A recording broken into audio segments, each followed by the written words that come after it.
Hello everyone, let me introduce myself. My name is Eldis Zumarugunandar with name 14022223254.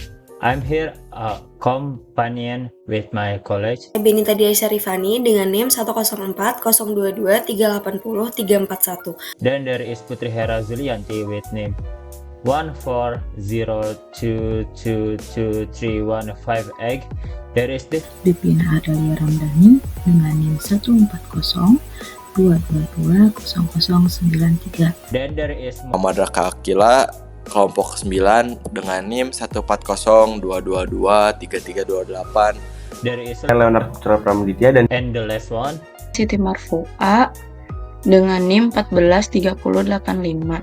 Here, me and my friends will explain project with the theme MWatch Plus pemantau stres dan kesehatan mental real time, which we believe will help in everyday life. Baik, saya di sini akan menjelaskan bab 1, yaitu latar belakang. Kesehatan mental adalah kondisi keadaan seseorang yang berada pada situasi tentram dan tenang tanpa ada gangguan kecemasan yang memungkinkan dapat menikmati kehidupan sehari-hari dengan baik. Seorang yang memiliki kesehatan mental yang sehat mampu menggunakan kemampuan dirinya secara maksimal untuk menghadapi seluruh tantangan sehari-hari, serta menjalin hubungan yang baik dengan lingkungan sekitar. Namun, sebaliknya, penyakit mental biasanya diakibatkan dari trauma masa kecil, kekerasan dalam rumah tangga, atau tekanan pekerjaan yang berlebihan. Hal tersebut dapat mengganggu kesehatan mental seseorang yang memiliki dampak sangat serius, mulai dari perubahan cara berpikir, kesulitan berhubungan dengan orang lain, gangguan jiwa, hingga munculnya dorongan menyakiti diri sendiri, dan bahkan yang paling parah dan berbahaya yaitu hingga bunuh diri. Sekarang dengan berkembangnya teknologi wearable memberikan peluang baru dalam melakukan pemantauan dan penanganan kesehatan mental bagi banyak orang. Di sini kami memiliki project yaitu MWatch Plus, yang dimana jam tangan ini dilengkapi dengan sensor untuk mendeteksi kondisi mental para penggunanya secara real time. Baik, selanjutnya akan saya lanjutkan. Nah, yang akan saya bahas di sini adalah tentang manfaat. Yang pertama ini adalah untuk kemampuan deteksi diri terhadap kondisi emosional pengguna. Nah, ini dirancangkan untuk pengetahuan dini terhadap perubahan emosi dan peningkatan stres si pengguna.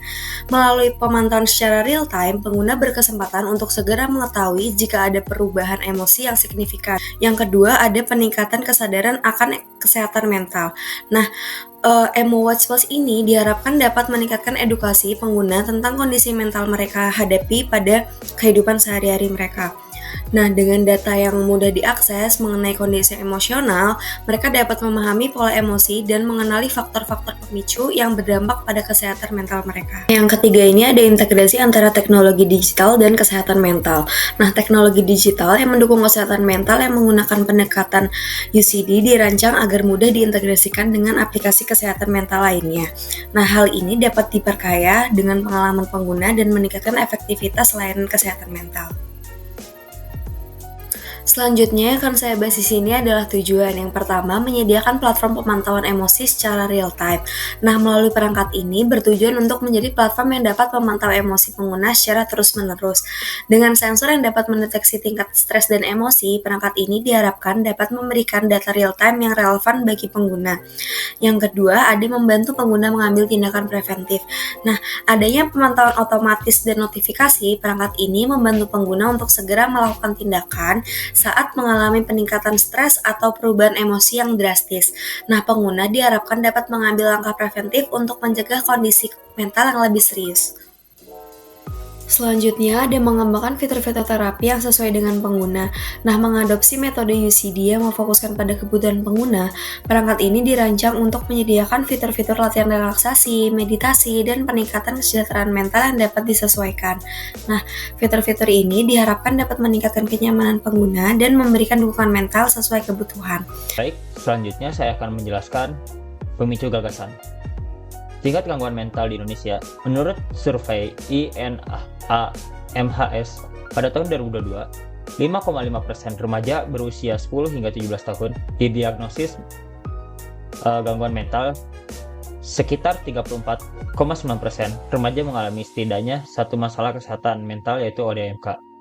Yang kedua, tingkat kasus bunuh diri di Indonesia tercatat 826 pada tahun 2022. Hal tersebut menunjukkan urgensi deteksi dini dan dukungan kesehatan mental. Kemudian yang ketiga, peran teknologi dalam kesehatan mental. Inovasi teknologi wearable dapat menjadi solusi untuk memantau kesehatan mental dan memberikan intervensi yang diperlukan. MWatch Plus ini muncul sebagai inovasi baru yang mengintegrasikan teknologi wearable untuk memantau kesehatan mental para penggunanya. Kemudian yang keempat, fitur-fiturnya yaitu sensor untuk memantau detak jantung dan pola tidur guna mendeteksi gejala stres atau kecemasan. Kemudian, notifikasi peringatan otomatis untuk gejala stres dengan rekomendasi tindakan yang dapat diambil.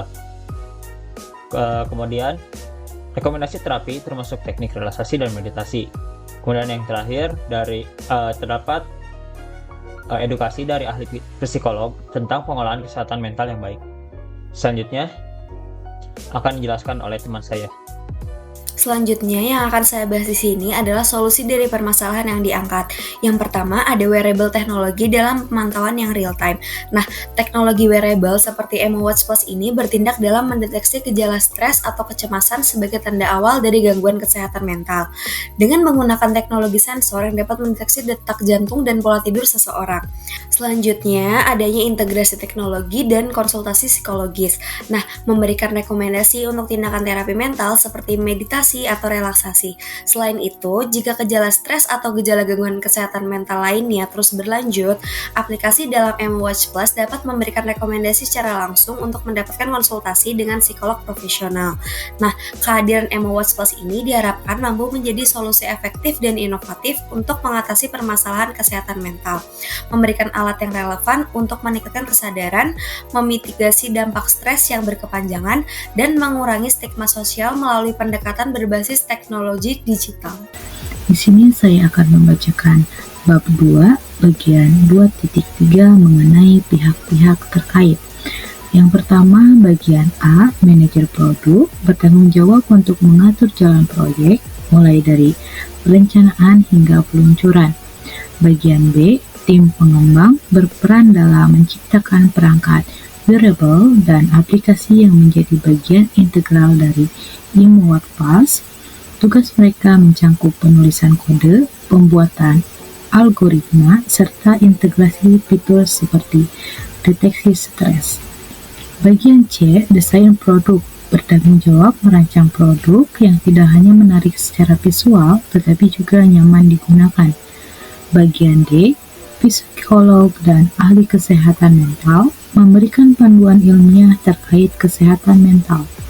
Bagian E, pemerintah dan regulator untuk memastikan bahwa perangkat ini memenuhi standar kesehatan dan keamanan. Selanjutnya, bagian F, investor dan sponsor. Dukungan finansial dari investor sangat membantu proses pengembangan mulai dari penelitian hingga pemasaran. Dan selanjutnya ada langkah strategis dan timeline. Yang pertama, brainstorming mengenai tujuan dan sasaran. MWatch Pulse ini adalah perangkat wearable yang dirancang untuk memantau emosi dan tingkat stres pengguna secara real time. Tujuan utamanya adalah membantu mendeteksi masalah kesehatan mental sejak dini dan memberikan penanganan awal. Perangkat ini hadir sebagai solusi atas kurangnya perhatian terhadap kesehatan mental. Dengan fitur pemantauan emosi secara langsung, pengguna dapat mengenali perubahan signifikan pada kondisi emosinya dan mengambil langkah pencegahan atau mencari bantuan lebih awal. Perencanaan yang efektif adalah kunci sukses dalam berbagai kegiatan. Hal ini melibatkan penentuan anggaran yang sesuai, memastikan sumber daya yang diperlukan tersedia, dan menyusun timeline yang realistis serta fleksibel. Semua elemen ini harus saling mendukung untuk memastikan pelaksanaan berjalan lancar dan tujuan tercapai.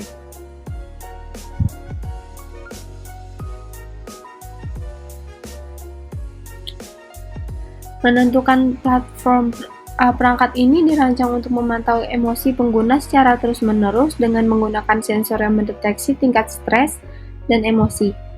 Data yang dihasilkan diharapkan relevan bagi pengguna. Emo Watch Pulse ini merupakan konsep awal untuk aplikasi konsultasi kesehatan mental online. Lalu yang keempat ada membuat desain dan prototipe. Jadi keberhasilan proyek Emo Watch Pulse ini bergantung pada kemampuan untuk memantau gejala stres dan juga kesehatan mental secara efektif serta mengembangkan prototipe yang dapat diuji dan dievaluasi. Desainer untuk Emo Watch Pulse nanti dapat menggunakan perangkat lunak seperti Adobe Aero atau Medium untuk merancang prototipe yang sesuai dengan platform yang dipilih. Lalu di bagian yang kelima, ada pengujian dan evaluasi. Nantinya setelah proses prototipe selesai dibuat, langkah berikutnya adalah melakukan pengujian untuk mendapatkan umpan balik dari pengguna. Nantinya proses ini melibatkan demonstrasi prototipe kepada para investor atau calon klien dan berguna untuk memahami pandangan pengguna lebih mendalam. Pengujian menggunakan metode usability testing. Sebelum menghitung hasil akhir, kriteria dan tentang persentase ditentukan terlebih dahulu. Sebanyak 5 responden minimal dilibatkan dalam pengujian ini. Lalu yang keenam, ada menyelenggarakan dan mempromosikan Emo Watch Pulse. Jadi hal ini diperlukan untuk mempersiapkan semua hal yang diperlukan guna meluncurkan Emo Watch Pulse. Lalu di sini ada timeline yang dapat dilihat di rencananya ada 4 bulan untuk melakukan 6 langkah strategis yang sudah dijelaskan tadi. Di bulan pertama kita bisa melakukan brainstorming dan juga menentukan anggaran dan sumber daya. Lalu di bulan serta menentukan platform. Lalu di bulan kedua kita bisa melanjutkan untuk menentukan platformnya. Di bulan kedua juga kita dapat membuat desain dan juga prototipe. Lalu di bulan ketiga kita akan melanjutkan membuat desain dan prototipenya, lalu melakukan pengujian dan evaluasi serta mulai mempromosikan dan menyelenggarakan Emo Watch Pulse ini. Lalu di bulan keempat kita akan fokus untuk menyelenggarakan dan mempromosikan Emo Watch Pulse. Sekian dari saya, selanjutnya akan dilanjutkan oleh teman saya. Baik, terima kasih. Selanjutnya saya akan menjelaskan gagasan yang diajukan. Emo Watch Plus adalah inovasi teknologi wearable yang dirancang untuk mendeteksi gejala stres dan kecemasan sebagai tanda awal gangguan kesehatan mental dengan menggunakan sensor yang memantau detak jantung dan pola tidur secara real time. Jam tangan pintar ini memberikan notifikasi kepada para pengguna ketika terdeteksi tanda-tanda kecemasan. Selain itu, aplikasi yang terhubung dengan Emo Watch Plus menawarkan rekomendasi terapi seperti teknik pernapasan, meditasi, dan relaksasi yang dapat membantu pengguna dalam Oke, baik, selanjutnya saya akan mempresentasikan dari bab 3.2 tentang cara merealisasikan dan waktu yang diperlukan. Pertama, brainstorming mengenai tujuan dan sasaran. Proses brainstorming Emo Watch Pulse melibatkan tim pengembang, profesional medis, dan calon pengguna untuk menetapkan tujuan dan sasaran produk secara efektif. Langkah pertama mencakup identifikasi masalah, analisis tren, kesehatan, dan teknologi, serta pengumpulan masukan dari survei dan wawancara. Hasil dari brainstorming ini menetapkan tujuan produk untuk memberikan solusi praktis dalam memantau kesehatan secara real time dengan mengintegrasikan teknologi canggih dan desain yang elegan.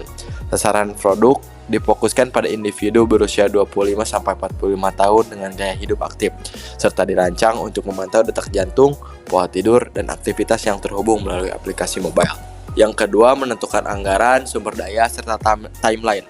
Jika menggunakan perhitungan kasar untuk merealisasikan produk jam tangan pengontrol kesehatan, dibutuhkan perencanaan anggaran, yaitu untuk pengembangan proyek dengan anggaran 1,3 miliar rupiah.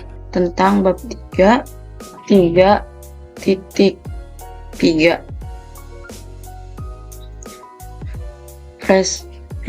prediksi dampak gagasan bagi masyarakat atau bangsa. Yang pertama, pemberdayaan masyarakat, positif dan negatif. Positifnya itu mengurangi kemiskinan, meningkatkan kualitas hidup, menciptakan lapangan kerja, dan mendorong kesetaraan sosial.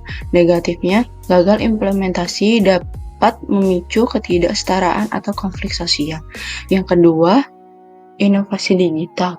Yang positif itu meningkatkan efisiensi, aksesibilitas, kualitas layanan, dan mendorong pertumbuhan ekonomi. Yang negatifnya memperburuk kesenjangan digital, masalah privasi, dan keamanan data. Yang ketiga, ekonomi berkelanjutan. Yang positifnya itu efisiensi sumber daya, mengurangi perubahan, menjaga ekosistem. Yang negatifnya mempertumbuh implementasi besar dan dapat menimbulkan dampak jangka pendek seperti hilangnya pekerjaan. Baik, sekian dari kami. Kurang lebihnya mohon maaf. Sekian dan terima kasih.